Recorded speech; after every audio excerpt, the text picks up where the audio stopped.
بلاول بھٹو کا آزاد کشمیر میں قیام امن کمیشن مولانا فضل الرحمان کو سونپنے کا مطالبہ۔ قومی اسمبلی میں اظہار خیال کرتے ہوئے کہا وزیر اعظم وفاقی کابینہ ارکان کو کنٹرول کریں۔ راولہ کوٹ کے کشمیریوں کو کشمیری نہ کہنے والے کابینہ میں کیوں ہیں؟ وزیر دفاع کے بیان نے کشمیر میں بھڑکتی آگ پر تیل چھڑکا۔ خواجہ آصف معافی مانگنے کے لیے بھی تیار نہیں۔ کشمیر کوس کو نقصان سے بچانے کے لیے سیاسی راستہ نکالنا چاہیے۔ تجویز ہے کہ مولانا فضل الرحمان کی پیشکش کو قبول کیا جائے۔ نام لیے بغیر ایم کیو ایم کو حکومت سے نکلنے کا مشورہ بھی دے دیا۔ کہا کب تک لالی پاپ پر چلیں گے، نکلیں وفاقی حکومت سے۔ ملک بھر میں بلدیاتی انتخابات کا مطالبہ بھی کیا۔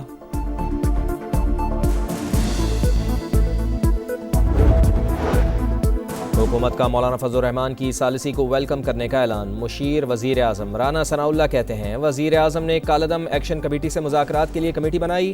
فضل الرحمان ثالثی کریں تو انہیں ویلکم کریں گے۔ کالعدم کمیٹی کا مہاجرین کی نشستوں سے متعلق مطالبہ غیر آئینی قرار دیا۔ کہا پاکستان کے لیے قربانیاں دینے والے مہاجرین کو ان کے حق سے محروم نہیں کیا جا سکتا۔ ایسا کرنے کا اختیار صرف آزاد کشمیر اسمبلی کو ہے۔ الیکشن کا شیڈیول آ چکا، نئی اسمبلی معاملہ دیکھے گی۔ کشمیر پاکستان کی شہرگ ہے، معاملے پر کسی غلط فہمی کو موقع نہیں ملنا چاہیے۔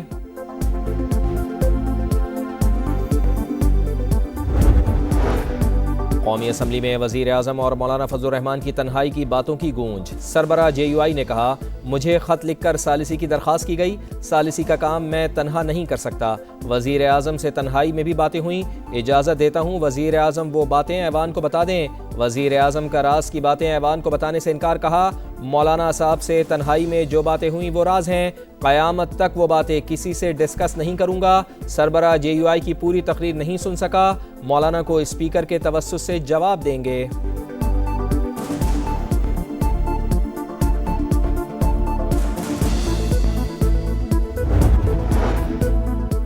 حکومت کی اپوزیشن کو ایک بار پھر میثاق جمہوریت کی دعوت۔ وزیر دفاع خواجہ آصف کہتے ہیں آئیں ماضی کی غلطیاں درست کریں، چارٹر آف ڈیموکریسی سائن کریں۔ قومی اسمبلی میں اظہار خیال کے دوران کہا بانی پی ٹی آئی نے جمہوریت اور پارلیمانی نظام کو نقصان پہنچایا۔ یہ لوگ کس جمہوریت کی بات کرتے ہیں؟ پی ٹی آئی کے اندر جمہوریت ہے نہ سیاسی culture. Mahmood Khan Achakzai PTI میں بیٹھے ہوئے عجیب لگتے ہیں۔ دو جماعتوں نے ماضی سے سبق سیکھ کر میثاق جمہوریت کیا، پی ٹی آئی والے بھی اپنے ماضی پر نظر دوڑائیں۔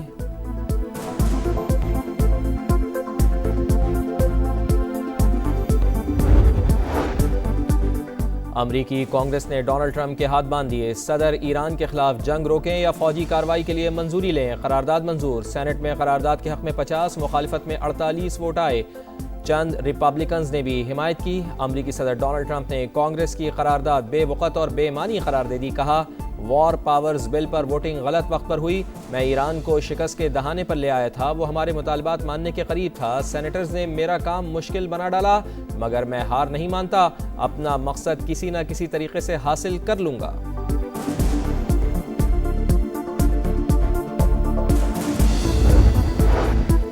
دنیا خطے میں امن کے لیے پاکستان کے کردار کی معترف۔ امریکہ ایران مذاکرات کے دوسرے مرحلے کے لیے 3 مخصوص تکنیکی ورکنگ گروپس بنائے گئے ہیں۔ پہلا گروپ نیوکلیئر پروگرام، دوسرا پابندیوں اور منجمد اثاثوں کے امور کا جائزہ لے رہا ہے، تیسرا گروپ لبنان کی صورتحال پر کام کر رہا ہے۔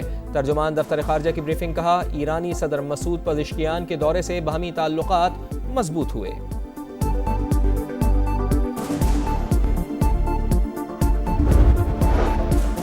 Naval chief admiral Naveed Ashraf کا Pakistan navy war college Lahore کا دورہ۔ پی این اسٹاف کورس کے کامیاب شرکاء کو مبارکباد۔ کہا خطہ بدلتی جغرافیائی اور سیاسی صورتحال کے باعث حساس مرحلے میں داخل ہو چکا، مستقبل کے لیے روایتی جنگی حکمت عملیوں پر نظر ثانی ناگزیر ہے۔ جدید جنگی تقاضوں کے مطابق ٹیکنالوجی سے آراستہ افرادی قوت کی ضرورت ہے۔ پاک بحریہ جدیدیت، خود انحصاری اور مشترکہ آپریشنز کے عزم پر کاربند ہے۔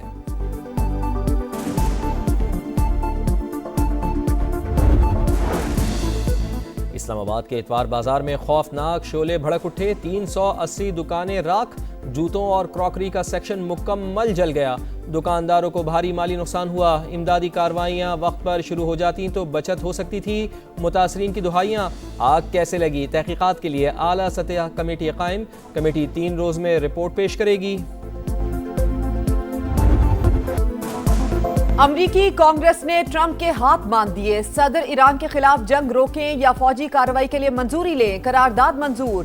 سینٹ میں قرارداد کے حق میں 50 مخالفت میں 48 ووٹ آئے، چند ریپبلکنز نے بھی حمایت کی۔ امریکی صدر ٹرمپ نے کانگریس کی قرارداد بے وقت اور بے معنی قرار دے دی، کہا وار پاورز بل پر ووٹنگ غلط وقت پر ہوئی، میں ایران کو شکست کے دہانے پر لے آیا تھا، وہ ہمارے مطالبات ماننے کے قریب تھا، سینیٹرز نے میرا کام مشکل بنا دیا مگر میں ہار نہیں مانتا، اپنا مقصد کسی نہ کسی طریقے سے حاصل کر لوں گا۔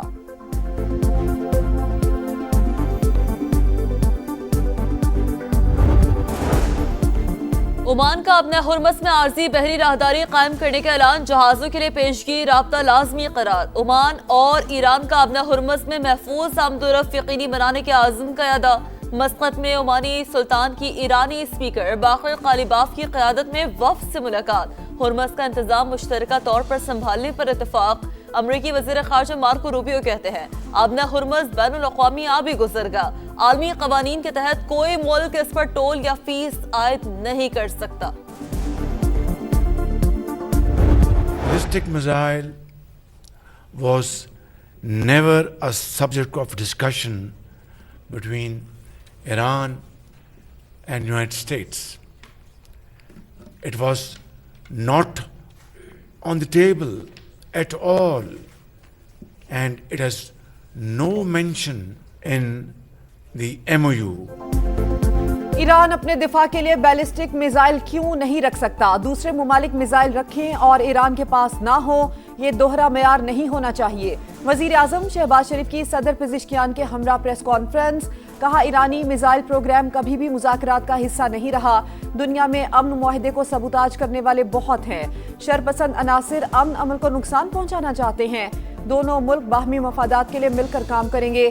ایرانی صدر کا وزیر اعظم شہباز شریف اور فیلڈ مارشل عاصم منیر کو خراج تحسین، شاندار استقبال اور بھرپور میزبانی پر اظہار تشکر، پاکستان اور ایران کو یکجان دو قالب قرار دیا۔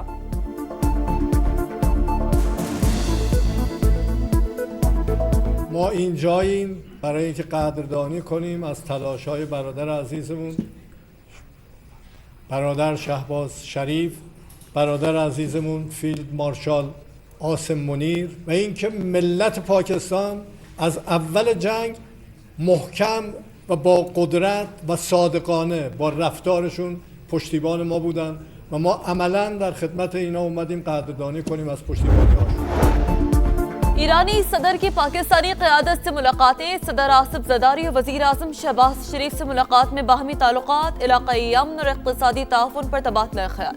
صدر زرداری کی معزز مہمان کو تاریخی MOU پر مبارکباد، کہا امید ہے تکنیکی مذاکرات مستقل امن کا باعث بنیں گے، رہنماؤں کا پائیدار استحکام کے لیے کوششیں جاری رکھنے کا عزم۔ پاکستانی وفد شہید ایرانی سپریم لیڈر آیت اللہ خامنائی کی تدفین میں شرکت کرے گا۔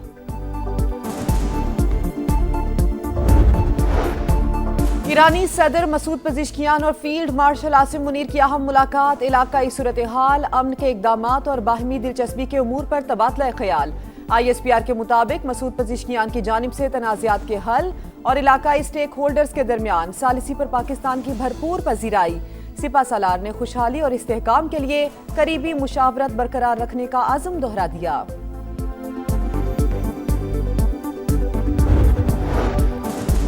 دنیا خطے میں امن کے لیے پاکستان کے کردار کی معترف، امریکہ ایران مذاکرات کے دوسرے مرحلے کے لیے 3 مخصوص تکنیکی ورکنگ گروپس بنائے گئے ہیں۔ پہلا گروپ نیوکلیئر پروگرام، دوسرا پابندیوں اور منجمد اثاثوں کے امور کا جائزہ لے رہا ہے، تیسرا گروپ لبنان کی صورتحال پر کام کر رہا ہے۔ ترجمان دفتر خارجہ کی بریفنگ، کہا ایرانی صدر مسعود پزشکیان کے دورے سے باہمی تعلقات مضبوط ہوئے ہیں۔ تشکر پاکستان، ایرانی صدر اسلام آباد کے مہمان، تاریخی MOU پر دستخط کے بعد ایرانی صدر کا پہلا غیر ملکی دورہ۔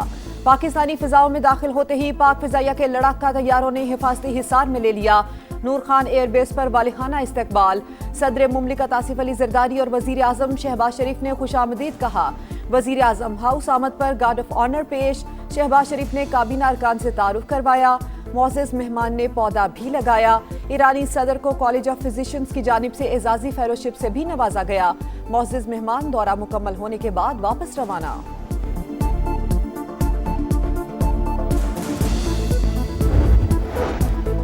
آبنا ہرمز کھلی ہے، فریقین نے دوبارہ بند نہ کرنے کی یقین دہانی کرا دی۔ آبی گزرگاہ سے بارودی سرنگوں کی صفائی کے لیے واشنگٹن اور تہران کے درمیان ہاٹ لائن قائم ہونی چاہیے۔ قطری وزیر اعظم کی برطانوی جریدے سے گفتگو، کہا خلیجی ممالک ایران سے سرمایہ کاری فنڈ کے لیے مالی تعاون کریں، خطے کے ملکوں اور ایران کے درمیان نیا سیکیورٹی فریم ورک تشکیل دیا جائے۔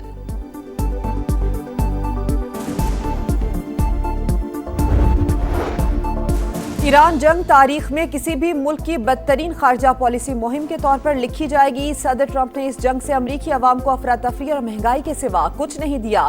ڈیموکریٹ رہنما برس پڑے، کہا امریکی عوام نے صدر کی غلطی کی بڑی قیمت چکائی، ہر سیکنڈ اخراجات بڑھتے جا رہے ہیں۔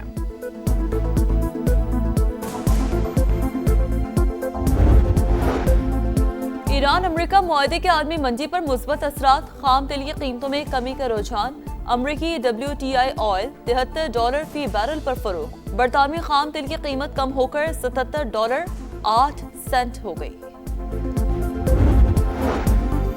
اسرائیل کا غزہ میں بچوں کو جان بوجھ کر نشانہ بنانا نسل کشی، غزہ اور مقبوضہ مغربی کنارے میں جو ہو رہا ہے وہ جنگی جرم ہے۔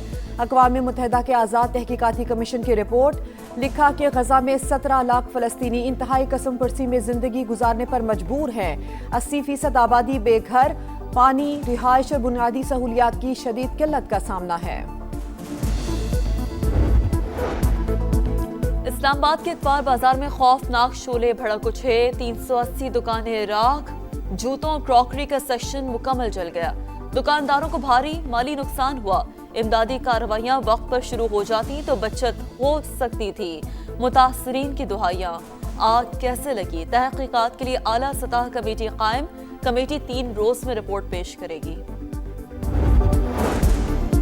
سرگودا میں 7 سال کی بچی سے زیادتی اور قتل کیس کا مرکزی ملزم ہلاک، پولیس کے مطابق ملزم ارسلان CCD کے ساتھ مقابلے میں مارا گیا، ملزم کو برآمدگی کے لیے لے جایا جا رہا تھا۔ لوئر دیر میں پولیس اور CTD کی مشترکہ کارروائی، 6 انتہائی مطلوب دہشت گرد ہلاک، اسلحہ دستی بم برآمد، پولیس چوکی کی حملے اور اہلکار کی شہادت میں ملوث تھے۔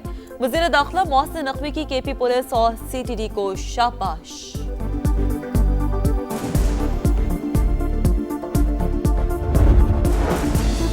افغان رجیم کی صفوں میں بڑی دراڑ، صوبہ بدخشاں کے معدنیاتی وسائل پر قبضے کی جنگ نے عسکری اور سیاسی بحران کی شکل اختیار کر لی۔ امیر طالبان کا اپنے ہی کمانڈر کے خلاف آپریشن کا حکم، ملا ہیبت اللہ نے مقامی کمانڈر جمعہ خان فاتح کو باغی قرار دے دیا۔ جمعہ خان کی گرفتاری کے لیے 50 عسکری گاڑیوں پر مشتمل طالبان رجیم کا بھاری دستہ متحرک۔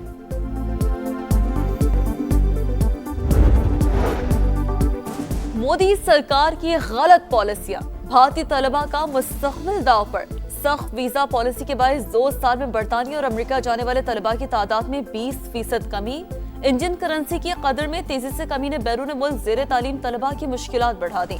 برطانوی نشریاتی ادارے کے مطابق 76% یونیورسٹیوں نے جنوری کے داخلوں میں بھارتی طلبہ کی تعداد کم کر دی۔